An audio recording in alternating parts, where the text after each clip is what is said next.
When? Someday. Meg Ryan. Look, I know you're busy, you don't have to entertain me, but you can trust me. I'll tell you a couple things about myself. I'm 19, been overseas for a couple semesters, now I'm back. John Cusack. And you were just a country boy. And you never knew me. Emily Lloyd. What do these three people have in common? They are all actors who we both are calling breakthrough stars of 1990.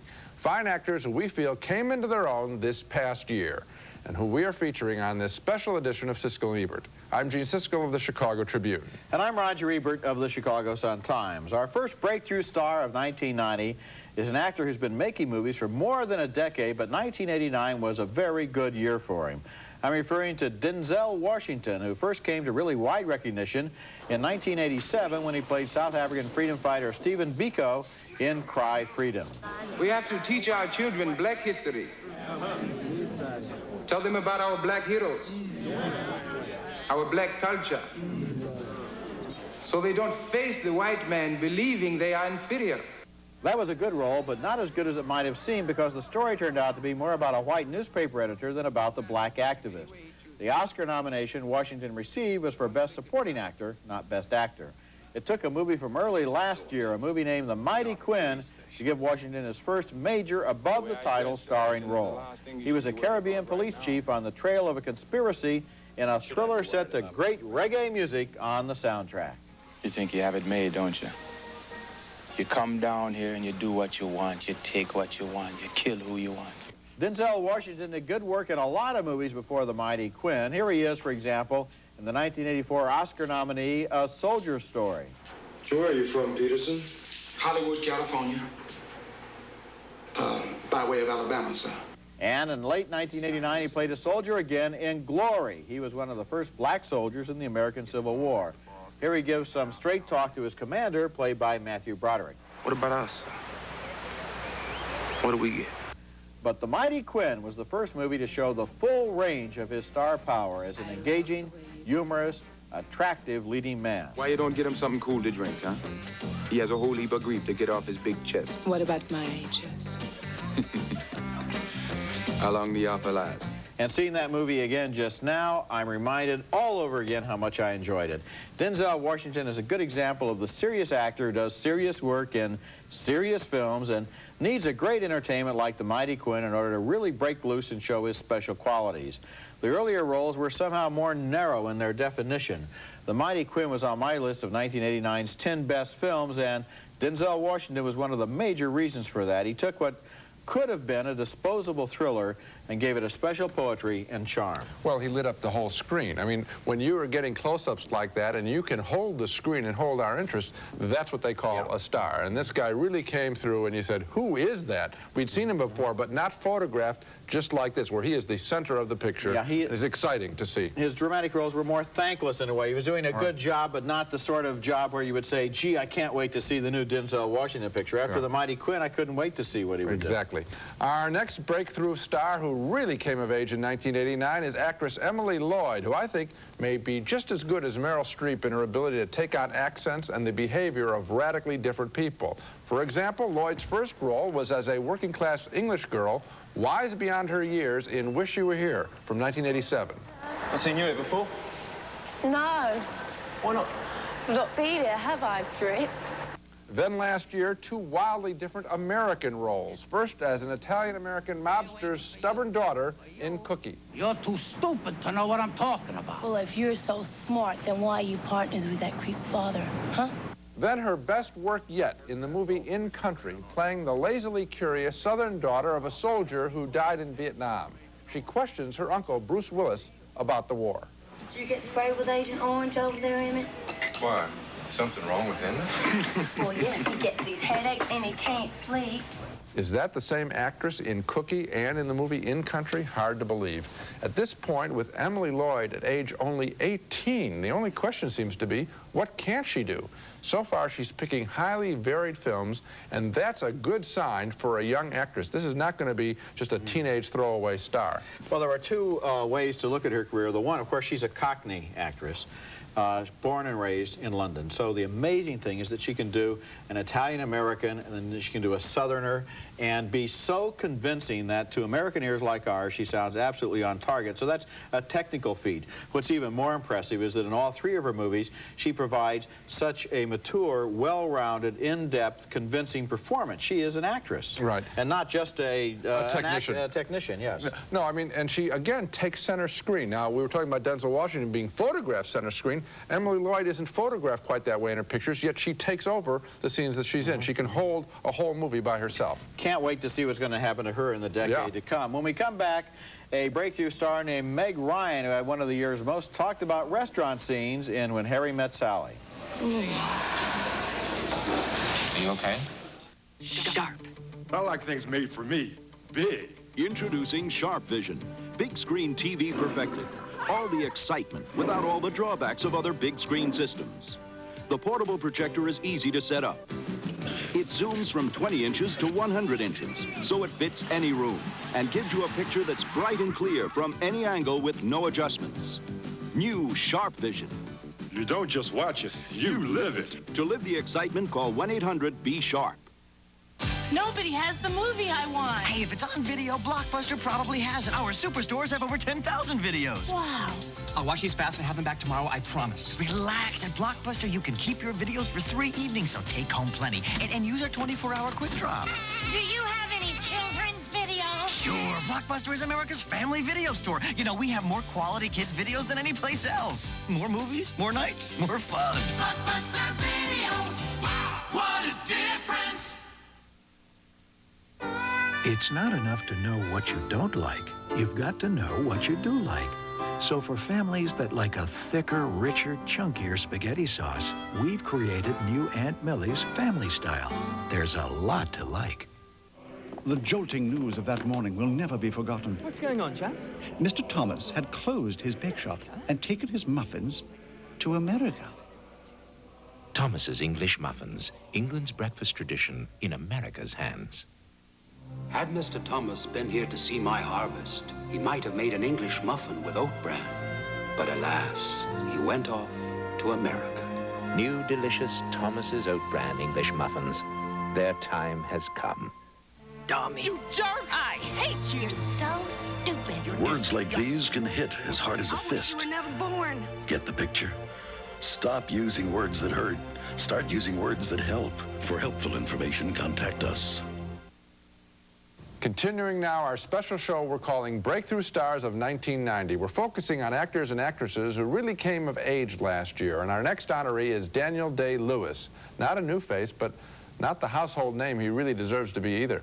He is triumphant in and deserves an Oscar certainly for his portrait of a gutsy, crippled man in My Left Foot.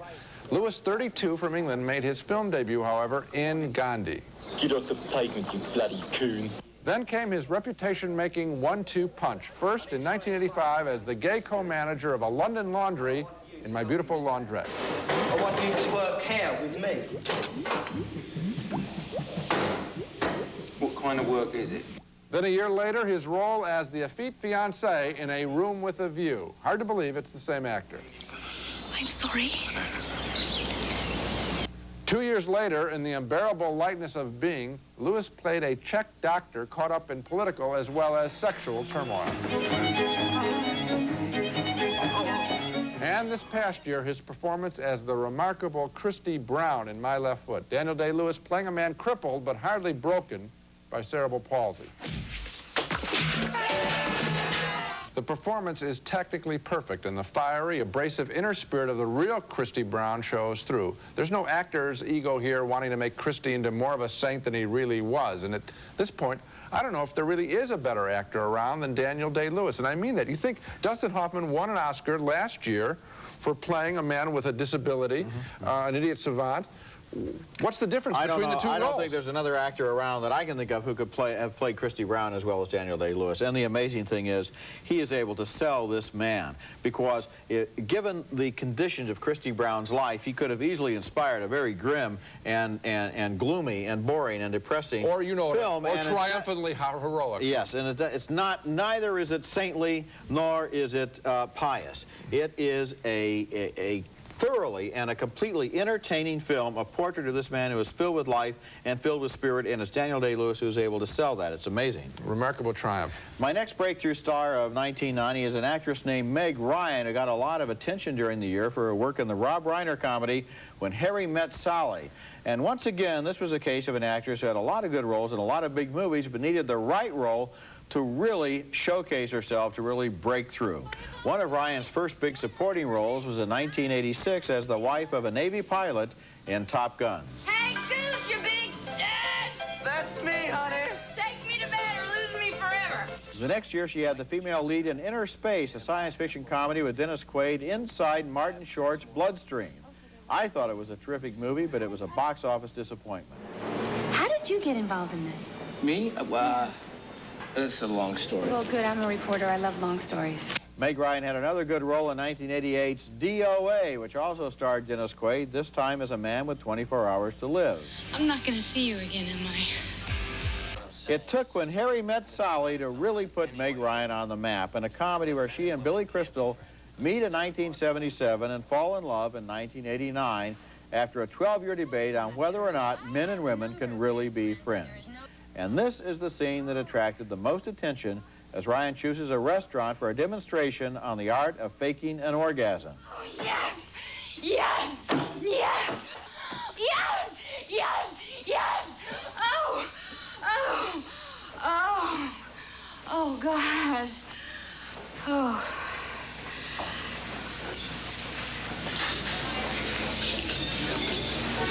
I'll have what she's having. When Harry Met Sally gave Meg Ryan a chance to play her character over a full range of development, from the early days when she's a new college graduate to later years when she's a Manhattan career woman. In her earlier movies, she was essentially limited to what could be called the woman's role, a well-defined but limited role in a movie that was really about the adventures of the male characters, really about Dennis Quaid. When Harry Met Sally was the first movie where she was at center screen, growing and changing, and it showcased her not only as a good actress, but what sometimes, a lot more difficult, a good comic actress. I think that's her real skill. I think she's really a fine, good, young comedian, and I think she can handle the drama, too, and it'll be interesting to see if she can get stretched in both ways. I think she's obviously equal to it. Very good. Coming up next, two more breakthrough stars of 1990, and they both starred in the same movie this past year. I think that we should spend some time apart. When it comes to chicken, let your taste decide. When it comes to Weaver, you know it's got the taste that'll make you smile. Only one chicken has blue ribbon taste, and that's the one called Weaver.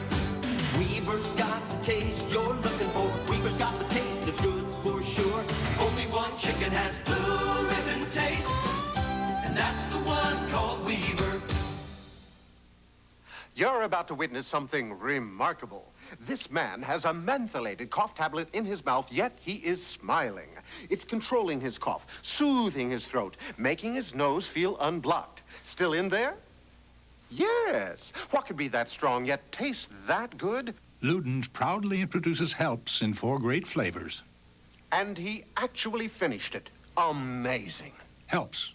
Mentholated cough tablets that taste good from start to finish. 5, 6, 7, and... Come on, you can do it. 6, 7, ah! Again, 6, 7, 8. After making it on Broadway, some of the finest entertainers around go off-Broadway. They appear on the pleasure ships of Norwegian Cruise Line. No other cruise line offers such entertainment. Norwegian Cruise Line, the best vacation you've ever had. Plus...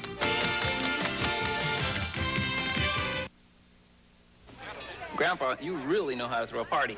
Orville and Gary Redenbacher introduced light microwave popcorn. What better reason to celebrate, Grandpa, than this new fantastic light microwave popcorn? Well, you can celebrate any time when you have popcorn with 1/3 less calories. And 2/3 less fat than a regular microwave. This is a fantastic tasting popcorn. Grandpa, who would ever think that you are a party animal? That'll teach them. You got a great product. Throw great parties. Our next breakthrough star of 1990 is another actor who's been around for a while but who got a breakthrough role last year. His name is John Cusack, and his big movie was a wonderful human comedy named Say Anything, which should get some major Oscar nominations this year, but probably won't because it opened way last April, and the Academy voters have an attention span of 3 months max. Say Anything was an especially intelligent teenage love story starring Cusack as an ordinary kid who falls in love with the class beauty. I just can't have any social life right now. Don't worry about it. We're just having coffee. We'll be antisocial. John Cusack seems to be one of those actors who can play teenagers forever. Here he is 5 years ago, 1984, in his second film, 16 Candles. Do not embarrass me, okay? For sure you won't. His first big role in a good movie was in 1985 in The Sure Thing, where he played a kid hitchhiking cross-country with a schoolmate he thinks he doesn't like. This is called shotgunning a beer. It's an ancient tribal custom. Originated in Southeast Asia, I believe. Okay. John Cusack has been as busy as any young actor in the last 4 or 5 years. He's nearly always good, except when he gets involved in a misconceived project like Tapeheads. But it took Say Anything to provide him with a character of enormous subtlety and humanity. A kid with enough self-respect that he felt he deserved to love the most beautiful girl in school, and enough imagination to love her because she was the smartest girl in the class. Say Anything was one of the year's special films and one of its best, and it put John Cusack on the map as a serious actor. Well, I think the word serious is the part that I think offers hope for him for the 90s to grow out of the teenage roles, which he's done so well. There's a quality in this guy that I think shows that he can hurt on screen and is willing to hurt on screen. He is hurting for the affection of this young woman, and that's the part that distinguishes him. It's easy to waltz through a teenage picture with all the highs of the film and the fake lows and all that, but there's something in the way he talks to her where you realize what a tender, nervous thing it is to declare your affection and possibly be rejected. And that quality of emotion, I think, is what's going to make him stand out. There is a mixed blessing about the fact that there are so many films about teenagers these days, a lot of them quite successful, and that mixed blessing, the mixed part of it is, a lot of adults never see the really best of those films because they kind of dismiss them all in one category. Right. And this is a movie, Say Anything, that anyone would enjoy. It's a terrific film. Okay, our next breakthrough star of 1990 is Ione Skye from that same film, and she co-starred with John Cusack this past year in Say Anything, playing the troubled daughter of John Mahoney. Skye, aged 19, made her film debut in the great 1986 teen drama River's Edge, playing one of the girls who at first looks away when a classmate is murdered. Who do I call anyway? The police, I guess. What, I'm supposed to know the number? After some TV work, Ione Skye last year played the lead role in the romantic comedy The Rachel Papers, the story of a young Englishman pursuing an American girl. Who's giving this party anyway? I am, actually, and I don't remember inviting you. Then came Say Anything, where Skye was luminescent as a seemingly model young woman, beset, however, by a troubled father as well as the more standard problems of a boyfriend. I don't want to leave something out, because I know I can say anything to you. You're a liar and a thief. Take it easy. How bad you make me? I'm the only dad you've got. Because of her all-American good looks, Ione Skye would appear to be just another pretty face, but somehow she manages to select roles that turn that surface beauty on its head in a way, getting us to look at the young woman who can demand honesty from the people that she meets, and all too often she fails to get it. Behind her pretty face, Ione Skye stands for someone who won't be trifled with, and my suspicion is that that quality in herself, as well as her characters, is going to apply and make her a big star for the 90s. So here we have two good performances in a good movie, or great performances in a great movie. I remember when this film came out, we talked about it on this show with the greatest of enthusiasm. Right. And I think that it's quite possible that 5, 10 years from now, if you go back and look at this movie, it'll be a watermark for two very important actors of the next 10 years. I hope so. Yeah. Because, boy, they're good in it. If they can be this good, they shouldn't blow it, is what we're really saying. Okay, yeah. So keep going, kids. Coming up next, Mary Stuart Masterson, who had 2 showcase roles during 1989 in Chances Are and Immediate Family. We're just looking at my pictures. Oh. Take the first step toward a whole new future. During Century 21 Career Opportunity Week and our career sessions, you'll find out why we're #1 and how our training and innovative support programs could make you #1. The right place is Century 21. The right time is now. Call Call your local Century 21 office today. Career Opportunity Week, January 15th through the 21st. She knows that looking good without feeling good just isn't good enough. She doesn't just watch her figure, she watches her health. What she eats and what she doesn't eat.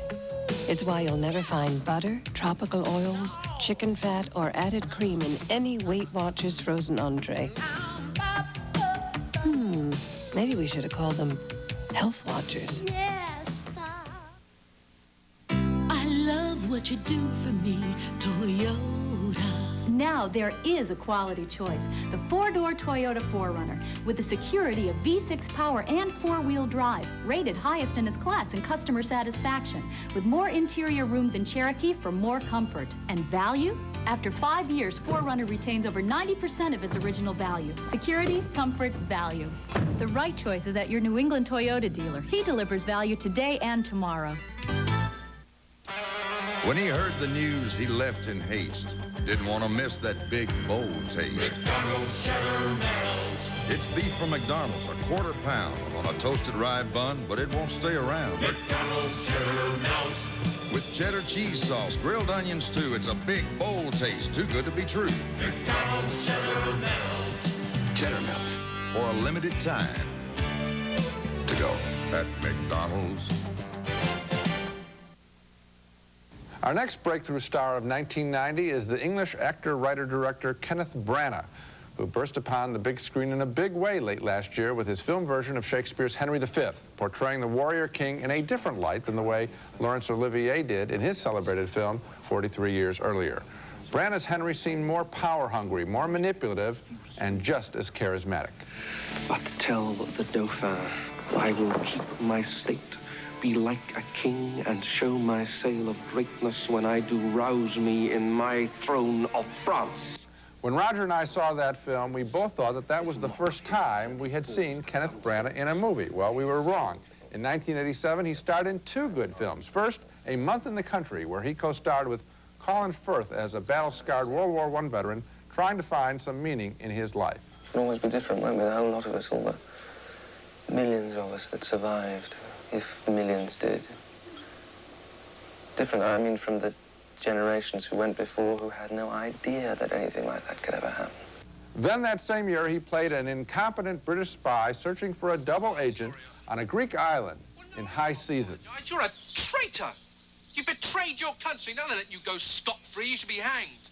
Now, those are not the biggest of roles, those last two, but I think they are good films, confirming that Branagh, who at age 28 already has had a long and distinguished career on the British stage, he is anything but a flash in the pan. His work on Henry V could signal a reinterest in filming Shakespeare, and that alone would put a fresh face on the decade of the 1990s. Now, one of the crosses that Branagh has to bear is the fact that he's being called the new Olivier. Yeah, that'll drop off in a few years. Other people have been called the new Olivier. There's only one Olivier. There'll only be one Branagh. That's good enough for him because he's a wonderful actor. And in this film, the way that he brings a freshness and an immediacy to Henry V is really sensational. And the courage, not to mention the ability to manipulate and to wheel and deal that got him to make this movie at the age of 28, to produce it, to direct it, he didn't write it, to star in it. It's pretty impressive. Well, that's what I like. I mean, the enterprise to do this, you know, there are people all around at this age level who are trying to make their name in the movies. You don't make your name necessarily doing Henry V on film. And I think it's great that he did it, and I think it's great that he got the notoriety he has achieved. My next choice is Mary Stuart Masterson, and she is a wonderful young actress who got two ideal roles last year. Her first big movie role was in 1985's great movie At Close Range, where she played Sean Penn's confused girlfriend. You know what I don't get is why they let everybody else out and they set Brad's bail so high. And in Some Kind of Wonderful in 1987, she played a tomboy in love with a guy who thinks of her only as his best friend, if he only knew. I know how you feel. Oh, you do, really? You've been in love before. There's a lot of things you don't know about me. Also that year, Francis Ford Coppola gave her an important role in Gardens of Stone as a young Marine's wife. Men come home crazy and broken and cold. But probably the best role of Mary Stuart Masterson's career came last year in Chances Are, when she played a young woman who dates her reincarnated father without realizing it. God, you sure have grown up nicely. I'm glad you approve. Good night. Night. And she gave a completely opposite but just as effective performance last year in Immediate Family as a young woman considering giving up her baby for adoption. You and Michael been married for 10 years? How do you do it? How do you stay married that long? If there was one thread in common in all of Mary Stuart Masterson's characters, it's a strong will and a lot of courage. She plays brave and stubborn young women as well as anyone around, and she does it in such a way that we feel a lot of sympathy for her. There aren't a lot of actresses who can convincingly play a genuinely heroic woman without looking silly, but Masterson can, and she can do it with conviction.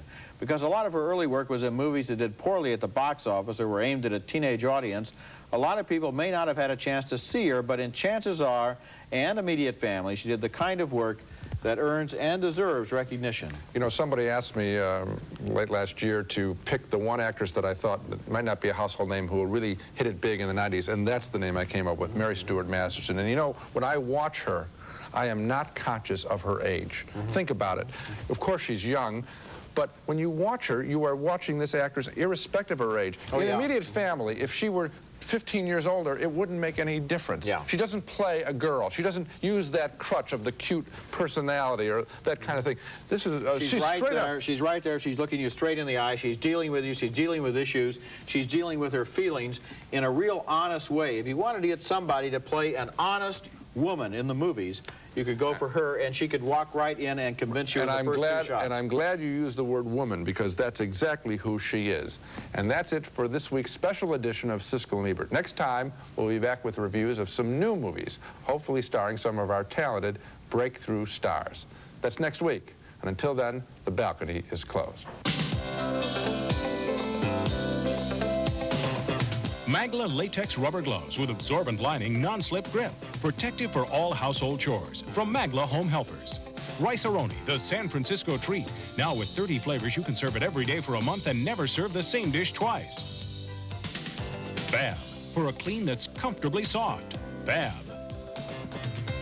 Snow Caps, Raisinets, and Goobers. 3 big box office hits starring Nestle Milk Chocolate. Moviegoers give them a definite 2 thumbs up.